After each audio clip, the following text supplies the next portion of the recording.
ఇది చూసిన తర్వాత నిజంగా ఆశ్చర్యం వేస్తుంది. ఇంకా సమాజంలో మానవత్వం ఉందా? సమాజంలో మానవత్వానికి సంబంధించి ఏదైనా ఒక వార్త ఇస్తే ఆ వార్త సేల్ అవుతుందా?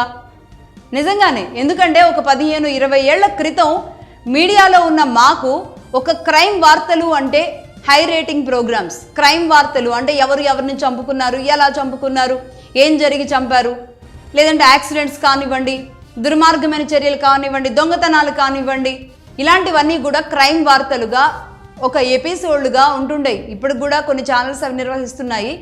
అయితే ఆనాడు హై రేటింగ్ ప్రోగ్రామ్ దేనికైనా వస్తుంది అంటే క్రైమ్ వార్తలకు ఉండేది. ఆ తర్వాత హ్యుమానిటీ గ్రౌండ్స్లో మానవత్వ కోణంలో ఉండే వార్తలకి ఒక రేటింగ్ ఉండేది.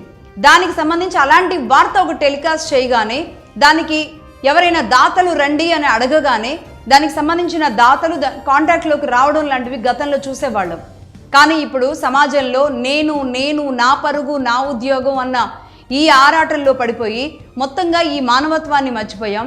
అలాగే క్రైమ్ రిలేటెడ్ వార్తల్ని చూడడం వినడం కూడా పట్టించుకోవడం మర్చిపోయాం. ఎందుకంటే ఆ మధ్య కర్నూలు దగ్గర ఒక బస్సు యాక్సిడెంట్ అయ్యి బస్సు కాలిపోతే అందులో 20-30 మంది సజీవ దహనమై బూడిదైపోతే కూడా రెండో రోజు ఆ వార్త మనకి పాత వార్త అయింది. రెండో రోజు ఇంకొక వార్త వస్తుంది. అలాగే మానవత్వానికి సంబంధించి ఇలాంటి ఇన్సిడెంట్స్, ఇలాంటి పునర్వికాలు ఎంతోమంది ఈ మధ్యకాలంలో ఏ సాయం అందక ప్రాణాలు పోగొట్టుకున్న వాళ్ళు అనేక మంది ఉన్నారు. దుర్మార్గంగా పసిపసి పిల్లల మీద అఘాయిత్యాలు జరుపుతూ అత్యాచారాలు జరుపుతూ చంపేస్తున్న ఘటనలు కూడా చాలా ఉన్నాయి. మహిళలని, వృద్ధులను కూడా అత్యాచారాలు చేసి చంపేస్తున్న ఘటనలు చాలా ప్రతిరోజు జరుగుతున్నాయి.